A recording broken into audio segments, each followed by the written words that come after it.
Welcome to the Deep Dive. This is where we take materials you, our listener, send us, and well, we dig into them to pull out the key insights. And today we're looking at Executive Order 19151. That's the one signed by President Donald Trump January 20th, 2025.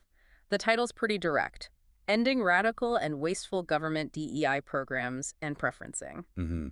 And our job here really is just to understand what this order says and what's reportedly happened since, based only on the sources you've given us. Exactly. We're aiming for a neutral, factual look. Stick to what the documents say. Right. So this is EO 14151. It showed up in the Federal Register January 29th, 2025, document number 2025-01953 for those tracking. And it was, interestingly, just one of, 26 executive orders signed that very first day of Trump's second term. That's what the sources indicate. Yeah, they were published between January 28th and 31st, so a really busy start. Quite a flurry. Our sources also mention a related order, EO 14173. Yes, ending illegal discrimination and restoring merit-based opportunity. It suggests, a wider policy push that this DEI order fits into. Okay, so let's get into the meat of EO 14151 itself. What's the main instruction, the core directive here? Well, fundamentally, it tells the Director of the Office of Management and Budget, the OMB, to shut down all mandates, policies, programs, preferences, activities, anything related to diversity, equity, inclusion, and accessibility, or DEIA, across the whole federal government. And the title, using words like radical and wasteful, kind of signals the perspective behind it, doesn't it? It certainly frames the action, yes. It wasn't just about stopping programs, though. Right, there was that reporting piece, too. Agencies had to list people. Exactly. Within 60 days of the signing, so that's by late March 2025, every federal agency had to send OMB a list. A list of who, specifically? All employees in DEI roles, and also those in positions related to environmental justice. Okay. Now, the sources also talk about how this was supposed to be rolled out. Something about a Department of Government Efficiency, or DOGE, and phases. That's right. An internal DOGE report laid out a three-phase plan for implementing this across the government. Sounds quite structured. Let's walk through those phases then, based on the report. Phase 1, what happened there? Phase 1 kicked in immediately, January 20th. It was about rapid dismantling, sending old DEI orders, dissolving DEI offices entirely. Dissolving them, so shutting them down. Yes, and terminating the staff in those specific roles. Also, pulling all DEI material off federal websites and canceling related contracts. It sounds like a very abrupt stop. Definitely suggests major organizational shifts right away. Okay, what about Phase 2? The DOGE report said it went wider. It did. Phase 2 ran from January 21st to February 19th. The focus here, according to the report, was on purging employees. Purging. That's the word used in the source, yeah. Purging employees who weren't in DEI roles but were seen as having participated in DEI activities enough to be considered, quote, corrupted. Corrupted. Wow. Do the sources say how they decided who fit that description? No, the specific criteria for determining that aren't mentioned in the materials we reviewed, which, leaves some questions open. Understandable. And Phase 3 sounds even broader in potential impact. Potentially, yes. Phase 3 was scheduled for February 20th through July 19th. The plan described involved mass firings. Mass firings of? Any federal employee deemed DEI related. Again, the criteria for this categorization aren't specified in our sources. Even people not directly in DEI offices could apparently be included. So, a very wide net, potentially, but with unclear definitions. Okay, let's shift to how this played out in specific departments. The Department of Education comes up in our sources. It does. Reports from early February, February 2nd, say the Department of Education put at least 100 employees on administrative leave pending termination. 100 people. Were they all in DEI roles? Interestingly, no. The sources specify only 2 of those 100 actually held dedicated DEI positions. So 98 people in other roles were affected just in that one department at that stage. That's what the report suggests, yes. It indicates the impact went well beyond the dedicated DEI staff. And wasn't there also a letter or something from the department around mid-February? Yes, February 14th.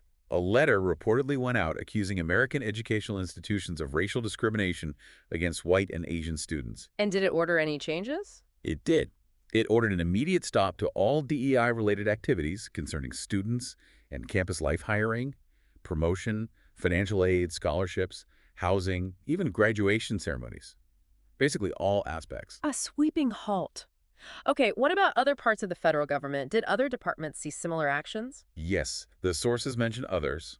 The Department of Energy, for instance. They reportedly also put a double-digit number of employees on administrative leave. And like education, not all in DEI roles. Right. Less than 25% were in official DEI roles, according to the source. Yep. And then there's the Department of Justice. Under Attorney General Pam Bondi, yeah. What do they do? The report says Bondi ordered a criminal investigation into private companies that had DEI policies. A criminal investigation Yeah. into private companies. That's quite a step. It certainly marks a significant escalation in how these policies were being treated, and internally, too. What happened internally at DOJ and elsewhere?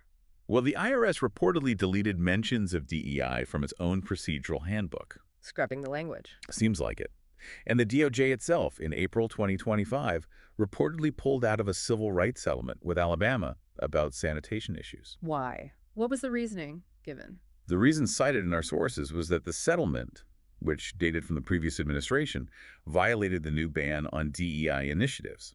So applying the EO retroactively to existing agreements. Interesting. What about the military? That's a huge institution. Also affected, according to the sources, in February 2025, reports emerged about lists being compiled. Lists of officers. For what purpose? Lists of officers accused of supporting diversity efforts. The stated intention was for eventual purging. And what landed someone on this list? It varied. Things like tweets supporting diversity, or even just accusations that they were hired because they weren't white. The basis seems broad. Okay. And the Office of Personnel Management, OPM, they manage the federal workforce. Were they involved in this rollout? Very much so, it appears. On February 2nd, OPM itself put some of its own employees on administrative leave. Both DEI staff and others. Yes, including non-DEI staff who'd been involved in DEI initiatives. And OPM also reportedly sent emails out. Emails to who? To all federal employees, basically encouraging them to report coworkers involved in DEI. Encouraging reporting on colleagues. Okay. Now, this wasn't just federal agencies, right? It seemed to spill over into other institutions. Correct. Universities, for example. The U.S. Military Academy at West Point was reportedly ordered to shut down all student affinity groups. Affinity groups like clubs for minority students, women, LGBT students. Exactly. Those kinds of student-led support and community groups. And museums, too. Some specific examples came up in the sources. Yeah, quite striking ones. The National Cryptologic Museum reportedly covered up plaques celebrating women and people of color in the NSA's history. Covered them up physically. That's what the source indicates. And similarly, the U.S. Army Women's Museum reportedly covered a poster about contributions of transgender soldiers. Wow. Okay. What about the intelligence community? CIA, FBI. Reports indicate swift action there, too. Both the CIA and FBI reportedly dissolved their diversity offices. Just gone. Dissolved, yes. And the CIA allegedly went further. One source claims they dissolved all employee affinity groups, made lists of the members. Lists again. And what happened to those members? The source claims they were dismissed and, in some cases, had their security clearances revoked. That's extremely serious within the intelligence field. Absolutely. And other agencies reportedly followed suit. DIA, Defense Intelligence Agency, and CISA, the cyber agency. What did they do? Also reportedly dissolved employee affinity groups. And the DIA reportedly stopped recognizing civil rights-related holidays, MLK Day, Holocaust Remembrance, Black History Month, Pride Month. Ceased official recognition. Okay. Even NASA wasn't immune. Apparently not. Sources say NASA HQ sent out an urgent instruction.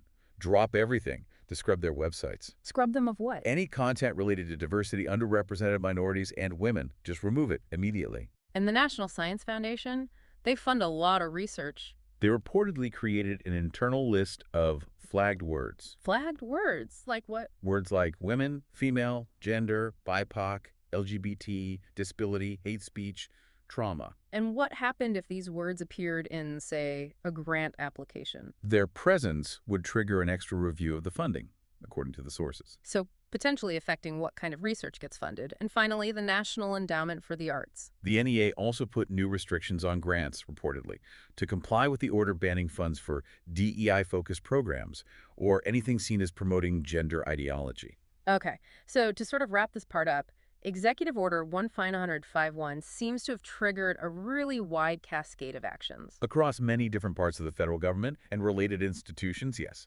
And very quickly, based on these reports. And just to reiterate for you listening, our goal here was just to lay out what the sources reported happened. No judgment, just the facts as presented. Exactly. We're not endorsing or condemning, just relaying the information provided. Still, when you laid it all out like that, The scale and speed of these reported changes, just in those first few months after the EO, it's quite something to consider. It really is. Which brings us to a final thought, maybe something for you to mull over. Yeah. Given everything we've just discussed, the breadth of these reported removals, the restrictions, the speed, what might the long-term effects be? How could this kind of widespread change reshape how the federal government and these related institutions actually operate? And what about their culture? Precisely. Based on these initial actions reported in our sources, what does the future potentially look like? Something to think about.